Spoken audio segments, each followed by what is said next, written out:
Folks, anytime you do something different, it's going to feel awkward. It's going to be unnatural. Anytime to do something different. But we've got to make that first step. Step 5 on your worksheet, take action. When is the best time to change, folks? Yeah. Are you sure it's not tomorrow? Yeah. Who wants to talk about procrastination? You do? We can talk about that later on if you want. The thing is, most of us want to put things off to tomorrow. I mean, if I said to you right now, after this meeting's done, we're going to go out and we're going to canvass neighborhoods and we're going to prospect, most of you in this room will go, oh, not today. It's too warm out there right now, or there's call for the weather, and I got like 100 things. Tomorrow we can do tomorrow. Many of us will look for the reasons, folks. The best thing to change is right now. One of my friends is a speaker named Larry Winget. Has anybody here ever heard of Larry before? What's the name? Larry Winget. Who's heard of him? Larry's nickname is the pit bull of personal development. He's also known as the world's only irritational speaker. Not motivational, irritational, because as Larry puts it, motivation doesn't seem to work nowadays. We've just got to piss people off to make them change. Now, Larry's written 6 books. His first book he wrote in 2004 was a Wall Street Journal bestseller. It was called Shut Up, Stop Whining, and Get a Life. Tired of excuses, just go out there and do it. He followed that book up with, it's called Work for a Reason. They have another book out there called You're Broke Because You Want to Be. He wrote a parenting, actually after that he wrote another book called People Are Idiots and I Can Prove It. 10 Ways You're Sabotaging Your Life. And then he wrote a parenting book called Your Kids Are Your Own Fault.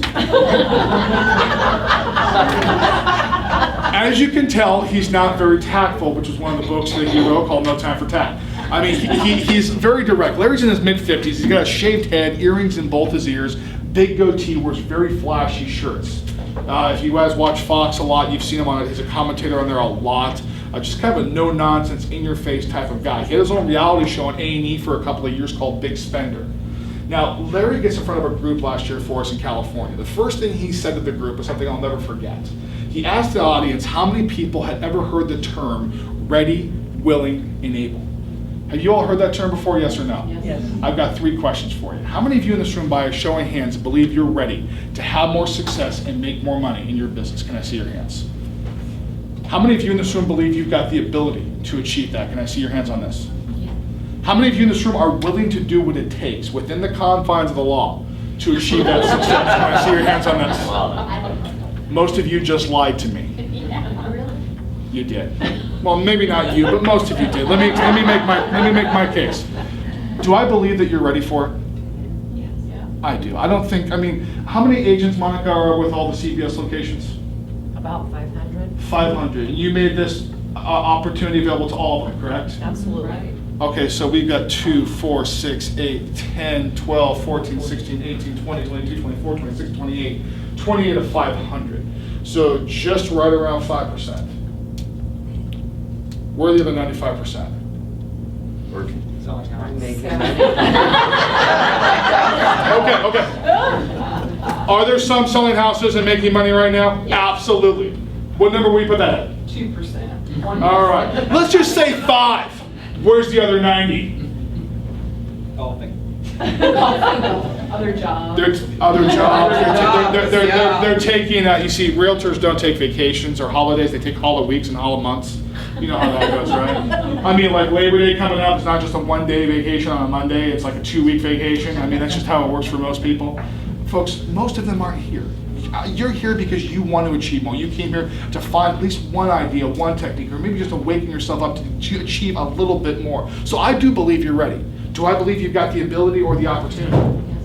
Yeah, I mean, some of you in this room have got the skills. It's already there. It's been instilled in you. It says date, time, location, investment. The date for our program coming up is Thursday, September 8th. There is great news about this date. It seems no matter what day we pick for a program, and it can be 6 months in advance, it always winds up being a travel day for about 20% of the people we talk to. So traffic going to and from the event will be very easy that day, because everybody's going to be out of town. You'd be surprised how often I say that day. There's people go, oh man, any day but that day, buddy, I'd be there. Folks, here's one thing that makes me different. I'm not going to chase you to your car. I'm not going to tackle you in the hallway. I want you to be there for one reason, and that's because you want to be. Time for the event. 11 a.m. to 5 p.m. It is a 6-hour workshop. Does anybody know the difference between a workshop and a seminar? We're going to get you involved, folks. If you're talking to other people and networking scares you, I have to question why you're in sales in the first place. You'd be surprised how people go, I don't like workshops. They talk to people, why are you in selling? If that scares you, why are you in selling? I mean, folks, we've got to be involved. We're going to cover 4 things in our workshop. Number 1, I want you to write this down. Number 1, we do sales training. Now, for those of you in this room who've been around, this will not be to teach you anything new, but to what? Remind. For my veterans, how many times have you ever been to a seminar before? Seen a Tom Hopkins, a Tony Robbins, a Mike Ferry, a Brian Buffini, and they've been up on stage and they said something and you went, I used to do that. Why did I quit? That works so, and that would work. I mean, how many of you have ever had that experience before? Can I see your hand? You'll have that. For those of you who are newer to selling, you will walk away with new ideas and new techniques. Second thing we do, and in my opinion, one of the more important things, time management training. How many of you in this room would say time management is one of your weaker areas? Can I see your hands? You can always make money, you can't always, well actually you can't make time. Once you give it up, you don't get it back. Folks, when Monica introduced me, she said to you, I travel quite often, and I do. I'm on the road 9 months out of the year. There's some people, when they're married and they have children, they would look at me and they go, how do you do it? How do you spend that much time? And folks, it's all about time management. You see, when I'm off work, I take 3 months off a year. I take a 3-month sabbatical every year. I leave here next week. I'll be home for 2 weeks, not even thinking about work. It's a great thing to have that, folks, but it's all about managing your time more effectively. So when I am working, guess what I'm doing? I'm working. I'm not walking around wondering why I'm working, because if I did that, I have to work longer, longer, and longer. Can you all see how this works? How many of you in this room believe you can use more help with this? I mean, whether it's making more money with time management or spending more time with your family, can we see how this can benefit us, yes or no? Third thing, this is where it gets fun. We do body language training. For my veterans, how many times have you seen a course on body language? You see it? All right, how many of you in this room believe you can read your clients fairly well? All right, cool. We'll have some fun here. Gary with the cheesy smile. So we'll have some fun here. Okay, now 70% of all communication is what? It's nonverbal. Many of us have never been taught except for one thing when it comes to body language, and that's to do what? Mirror our client. Is that a good thing? Sometimes. Sometimes it can be a very bad thing, because if they're giving you negative signals, what would you be mirroring back to them? We don't want to do that, folks. Can you all agree with me on this? So I'm going to give you 4 very simple things. So speak it well and tell me what you think these are. Are these emotions or these movements positive or negative? Okay, are you ready? Somebody leans forward. Positive. Very good. How about somebody who tilts their head? Positive. No, listening. Okay, it sounds like we're hitting some scary. It's actually positive. It's not negative. It's positive. Who here's got a dog? Hey, buddy. We're not much different, folks. I hate to break it to you. How about stillness? Positive. Yeah. Negative. They're thinking. Yeah. Still. I'm hearing some say negative, some say positive. It is positive. People remain still or focused and engaged. People who are fidgeting and moving around are looking for something to distract them, and they're looking for a way out. How about a furrowed brow?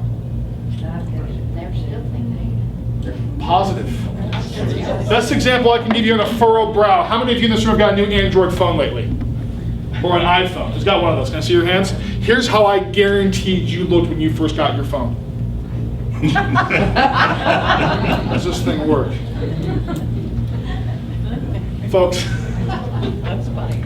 these are 4 simple ones. There's obviously more detailed ones. There's obviously cultural body language that we should be learning, especially if we're working with certain people. But it's a crucial element, folks, because if I can read my clients and I know that they're excited and they're engaged and they're listening, that tells me to do what? Move forward. If they're disengaged, they're not interested, they're fidgeting, they're moving around, that tells me to do what? Back off and reevaluate. Can you all see how this can benefit you, yes or no? 4th thing we do. Social media training, and it's more than Facebook.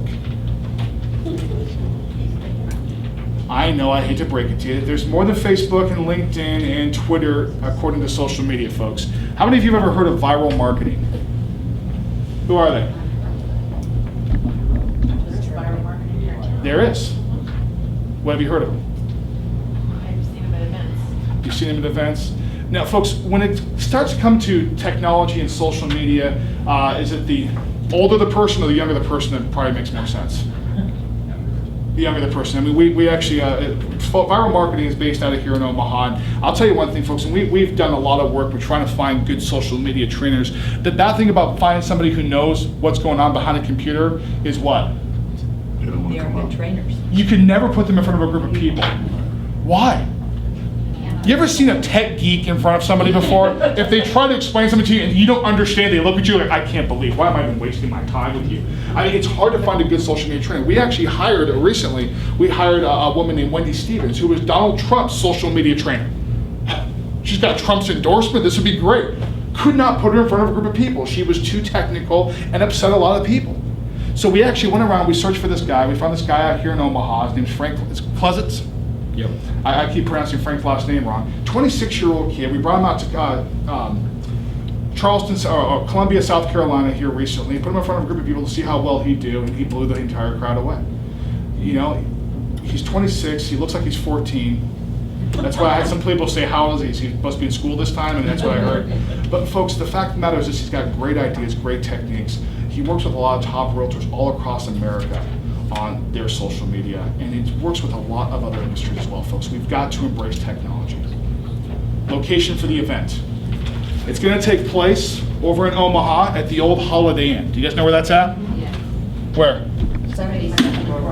I've heard this place changes its name more times than Elizabeth Taylor changed husbands, but right now it's the Ramada Inn. We can't assess that will be how it is in 2 weeks, but it's going to be at the old Holiday Inn. If you're all following me, what comes next? How much it costs? Doesn't say how Yeah. much. What does it say? Investment. Cost versus investment. Are they the same or are they different? Different. Very different. If it's going to cost you money, what should you not do? You should not go. 3 ways I will guarantee you it will cost you money. Number 1, pay to go and then don't show up. I am still surprised that even though I mention this in every single meeting I speak at, people still pay to go and then some don't. They're out of town. Oh, sorry. Second way, it will cost you money. Pay to go, and then be on your cell phone every 5 minutes. How many of you in this room know exactly what I'm talking about? If you're in the back of the room, you always see those people walk by. Sorry. Hey, how's it going? And then they're out there the entire day. Don't let that be you. Turn your phone off, folks. Leave a message. Hey, I'll be in appointments all day. I'll return all calls after this period of time. Third way, it will cost you money. Pay to go. Take down a bunch of great notes. And when you come back to work, don't apply anything you learned. Folks, you'd be surprised how often I meet people who walk up to me at the end and say, oh, you're great, thank you so much. Oh, are you registered? Oh, no, I've been to these things before, they just didn't work for me. Do you want to know why they didn't work for you? Because you didn't do it. You can try to convince your spouse that, that somehow training is prejudice to you, but it does work. The only question is what? Whether or not you're going to apply it to your business. Now, some of you in this room, quite honestly, aren't ready for that yet. Some of you are. Investment means putting something in to get a return. We've got 2 investments. We have a VIP and we have a general admission. The VIP is going to get your front section seating, but VIPs can sit anywhere they like. Be surprised how many of them still sit in the back row. VIP also will get you one of 2 things. Either a 6-disc CD program that you can put into your car and listen as you drive to and from your appointments. We'll get you started with a cool audio program. Or you can get an online marketing program that will show you how to make some really cool looking listings. That investment, $349. Option 2, general admission. Just the event. Nick, I don't need the goodies, just give me the training, let me go, let me find some ideas and follow through with that. That investment, $249. Now, I'm not asking any of you in this room for a commitment, but based off what we talked about today, how many of you in this room at least see the value in what we discussed? Can I see your hands? That means I did my job. Now, just because people see the value in it, does that mean that they do it? Folks, I'd be blown away if all of you registered. Most of you will not. Most of you will keep doing what you've always done because that's just the way you're programmed. But what I want to do is I want to give away a free pass to the program. But I only want to give away one to somebody who really sees the value in this and can make the date. Is that fair? That means I can't make September 8th. Don't put your card in the drawing because you can't Make it. I don't like you, Nick. Don't put your card in the drawing. If you don't like me, you don't want to go. So 1 card per person. If you don't have your card, that's fine. Grab a scrap piece of paper, write your name on it. That works just as well. 1 card per person.